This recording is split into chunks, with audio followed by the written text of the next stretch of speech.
everybody. Hey, everybody. We're vlogging. Welcome Yes. to vlogging. Yay. Hooray. We have some theme weeks. We're going to do some theme weeks. Yeah. Because you guys are sending a lot of questions. We're Yeah, trying so to get them all back out to you. When we do theme weeks, we usually do them a bunch in a row. So you'll see this week, and then I think next week you'll have Thunder. And then it'll That's the be plan. 3 weeks of vlogs, and then the next thing. Yes. So. And so we're going to film all those today. So the next 4 vlogs will look very similar. Yes. But we're real people answering different questions. So don't get confused. First theme week, we have a bunch of questions about Greek stuff. Mm-hmm. So we're going to just start with Greek All stuff. the Greek stuff. All the Greek stuff. So first question is, I read your blog about how the Theoi don't like anything that deviates from normal human physical perfection. So why do they have any gods that have animal associated at all? Wouldn't that mean that anytime they use the animal feature or animal form or something that they would be ostracized from their pantheon? Okay, well, first of all, it's important to note, and I think attributes show this a little bit, that although you have the boons, doesn't mean you have to use them. Yeah, nobody's going to force you to turn into a turtle unless you want to. Like, the fact that you can doesn't mean that you have to. Yeah, if you want a gross turtle head, they probably won't like that. But you could do it. But you could use things like Phaunophagia or Animal Command and not harsh your Theoi image of being perfect, but still use animal boons to do things, which is probably mostly what they do. Yeah. They use animals as messengers, as bearers of people sometimes, like Zeus and his eagle, which may or may not be Zeus, but, you know, whatever. Or there's like representatives of themselves, but they very seldom actually turn into animals because, as we said, they don't do that and they don't like that. Yeah. So the fact that you have a boon that you can use, and I mean they could use it if there was a moment they really needed to, or it was an emergency. But since it is a social stigma, I mean, like any other time you don't want to do something that makes you ugly or makes you naked or whatever, you wouldn't do it unless you need to. Right. So they could, but they don't have to. Yeah. Next question, how do you guys treat Charon? Is he, since he's the son of 2 titans, is he a god or a titanspawn or a titan himself? And this is Charon the ferryman, not Chiron the centaur. It's Charon the ferryman. We treat him as a dude that does things. Our PCs have run into him. Goes did a whole adventure where he talked to Charon and kind of screwed around with Charon. He is the son of Titans. He's from that whole line of Erebus's children, and they are for the most part, they are not. They're probably closer to Titan-y stuff than God stuff. They don't do a lot with humanity. They're very primordial kind of gods. Mm-hmm. Charon does stuff with humanity because he takes people back and forth in the underworld, but he's also kind of it's hard to tell whether he really wants to do that. Right. I mean, we also treat him as the guy who does that. Like, he doesn't need to be. He's obviously not in a Titan realm, so he's obviously like not a Titan. Yeah. But he's the child of Titans, so. But so are some gods. Yeah.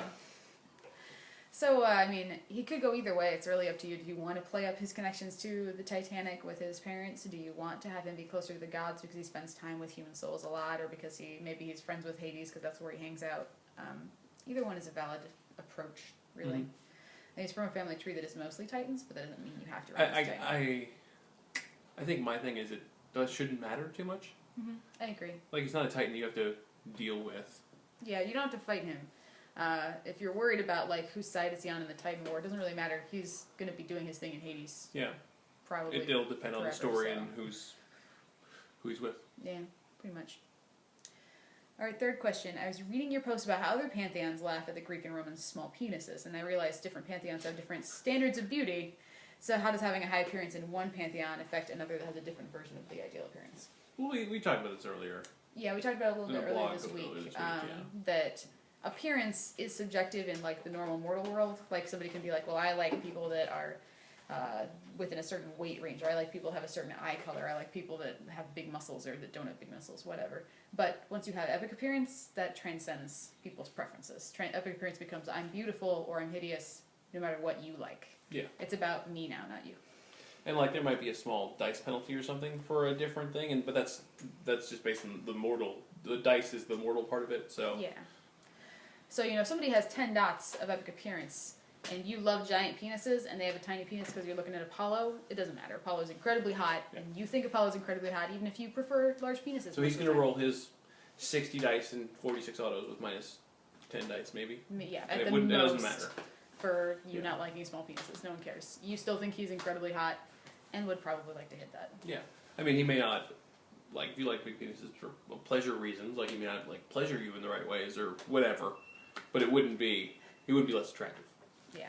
I mean, you can always get into a little of that weird stuff. Like, the only time it matters is if you're, like, trying to choose between Apollo and somebody that has a giant penis, and they both have the same amount of a shockingly high appearance. And then you could be like, I like big penises, I want that guy. Yeah. But, you know, also depends on what roles are happening and what's actually going on in the scene, so. But just remember, epic appearance is magical. It transcends what you normally like. They are beautiful no matter what you normally prefer. Fourth question. How might the virtues of a Roman scion differ from his or her Greek counterpart? They wouldn't. And like to say maybe they'll have duty. I would say they might have duty. You know, the Roman Empire was very duty and law and order kind of that way. I wouldn't say to the extent having order itself, but very duty-ish. But then they would just have a penalty as well to their PSP. Yeah, I mean, the problem is because they're not actually separated from the Greeks. Like, you wouldn't want to give the Romans a different virtue just to be Roman and then be like, but now you all have a penalty to your arete.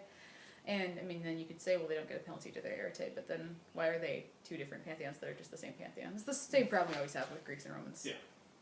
So until the magical day that they are completely separated and nobody has to worry about it anymore, kind of stuck with it. I can't think of any other major virtue differences I would put between the two of them. If I was going to replace one, I'd say maybe replace intellect with duty, because it was it became more of a like use the Greek things but not vengeance. I would say vengeance more. You don't think that Romans are not as vengeful? Not as. I mean. I mean, they have their bad moments. Yeah. But I would say either way, I don't think it's a big thing. Like, I think it's an RP thing and not necessarily a virtue thing. Yeah, and I mean, of course, if you're playing a Roman Scion and you want RP and you're cool taking the XP hit, then whatever virtues you think are more appropriate, go for it. Our fifth question says, Hera's vengeance demands that she continues to punish Zeus's bastards forever. But in some versions of the Heracles myth, she ritually adopts him as her son. Does she still need to fight her vengeance? Does that satisfy her vengeance? And could other scions of Zeus use that to get out of dealing with her? No, nothing satisfies the vengeance. See, vengeance is not satisfiable as a virtue. If you have vengeance against someone, you hate them forever and ever and ever. It's not going to go away. It doesn't matter how many nice things they do for you, or how much you find out that maybe the thing that they did wasn't as bad. It doesn't matter. You hate them. It's irrational. It's part of who you are. Maybe some ultimate trickery. Some ultimate charisma or something. Yeah, like some ultimate charisma. There's some really high-level boons that can screw around with your virtues in like the magic and prophecy purviews. But for the most part, you have vengeance against a person. Yeah. And you know what? If we completely wiped your memory of what that person did to you, you'd still have vengeance against them. You wouldn't remember why. Yeah. You'd still be like, I hate that guy now. I want him to go down. So Hera's vengeance is never satisfied against Heracles. She just deals with it. Deals with it. Yeah, like people just deal with their virtues.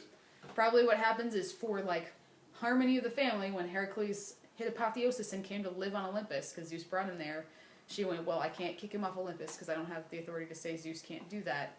So I'm going to say I have to ritually adopt you. Go live in your house, never be around me. And then the few times he is around her, she has to pay for her vengeance. And, you know, that sucks. And everyone knows, don't bring Zeus's bastards around here. It makes her upset. Yeah. Sorry. No, if you sign up to be a scion of Zeus, you are signing up for Hera to not like you. And there's nothing you or she can do about it. She's going to not like you. It's not even really her fault. It's just Zeus did a thing that was shitty to both of you. Our sixth question says, I know this is going to sound stupid, but what exactly is Tartarus? Which I think is a good question in like a science cosmology sense as well as a Greek sense. Cosmologically, it's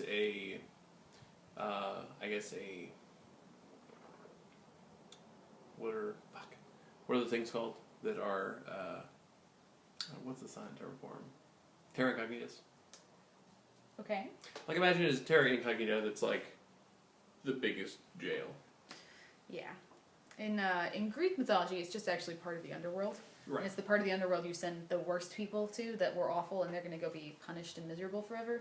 It's also where people like Tantalus and Sisyphus are. Yeah. They're in Tartarus, and it's where the Titans were banished to and they were defeated.